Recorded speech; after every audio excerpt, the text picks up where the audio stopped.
Hello रउआ, स्वागत बा हो हमार ब्लॉग में। कैसन बाड़ू सभी लोग?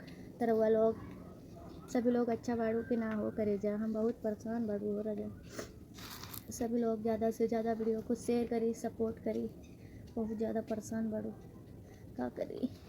हमार वीडियो भी नहीं चलत है, पता बा। वीडियो बिल्कुल भी नहीं चलत हो रजा।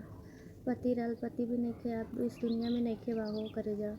सभी लोग ज़्यादा से ज़्यादा हमार वीडियो को शेयर करी और जेकरा जेकरा को प्राइवेट लाइन में आवे के बा मेंबरशिप ज्वाइन करी, ठीक बा। रउआ लोग बहुत दिन बाद तो तोहरा लोगन से बात ही नहीं होत बा हो, का करी। बहुत वीडियो कम चलता हो, हमार ज़्यादा से ज़्यादा सपोर्ट करी, शेयर करी जितना हो सकल बा। बहुत परेशान बाड़ू, का करी।